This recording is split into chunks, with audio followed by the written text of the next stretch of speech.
بسم اللہ الرحمن الرحیم۔ 9th class. آج ہم نظم نعت کے شعر نمبر 3 کی تشریح پڑھتے ہیں۔ جیوں تیرے در پر، مروں تیرے در پر، یہی مجھ کو حسرت یہی آرزو ہے۔ جیوں کا مطلب زندگی گزاروں یا زندہ رہوں۔ در، دروازہ، دہلیز یا بارگاہ کو کہتے ہیں۔ حسرت اور آرزو سے مراد خواہش ہے۔ حوالہ شعر۔ نظم کا نام نعت، شاعر کا نام امیر مینائی۔ تشریح۔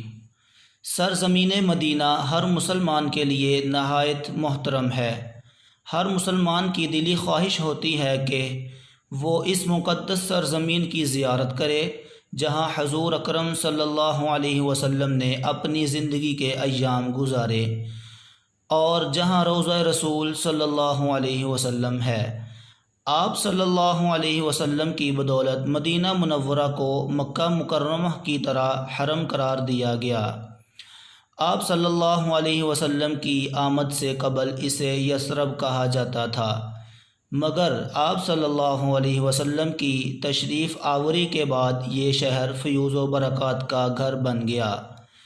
اگر کسی مسلمان کو اس مقدس سرزمین پر رہنے کا شرف حاصل ہو جائے تو وہ زمانے کا خوش قسمت ترین انسان ہے، کیونکہ حضور اکرم صلی اللہ علیہ وسلم نے ارشاد فرمایا، جس نے مدینہ منورہ کو وطن بنایا اور وہاں امن سے رہائش پذیر ہوا اور جس کی وفات مدینہ میں ہوئی، میں قیامت کے دن اس کا شفیع ہوں گا۔ شفیع کا مطلب سفارش کروں گا۔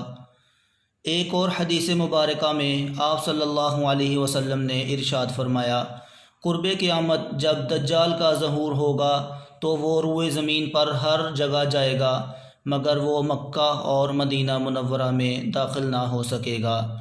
جملہ فیوز و برکات کو دیکھتے ہوئے شاعر اپنی بھرپور محبت کا اظہار انوکھے انداز میں کرتے ہیں۔ کہتے ہیں کہ میری خواہش ہے کہ میں مدینہ منورہ میں ہی جیوں اور مروں۔ مجھے آپ صلی اللہ علیہ وسلم کے شہر میں زندگی گزارنا نصیب ہو جائے اور میری موت کا وقت بھی مدینہ منورہ میں آئے تاکہ میں جنت البقیع میں دفن ہو کر آپ صلی اللہ علیہ وسلم کا ہمسایہ بن کر قیامت کے روز آپ صلی اللہ علیہ وسلم کی سفارش کا زیادہ حقدار بن جاؤں۔ بقول شاعر، حسرت ہے دم نکلے در شاہ عرب پر، مدفن ہو تو سایہ دیوار مدینہ۔ اس دنیا میں رہتے ہوئے ہر انسان کی کچھ خواہشات ہوتی ہیں۔ کوئی مال و دولت چاہتا ہے تو کوئی دنیا میں عزت و اقتدار کی چاہت رکھتا ہے۔ شاعر کے دل میں جذبہ حب رسول صلی اللہ علیہ وسلم غالب ہے۔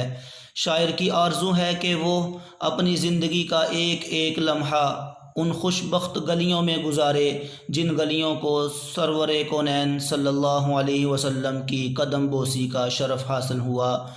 دنیاوی زندگی کا اختتام بالآخر موت سے ہونا ہی ہے، لیکن مدینہ منورہ میں آنے والی موت سے بڑھ کر پاکیزہ موت کیا ہوگی۔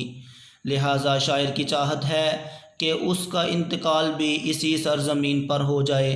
بقول شاعر، جان آخر تو جانے والی تھی، اس پہ کی ہوتی نثار اے کاش۔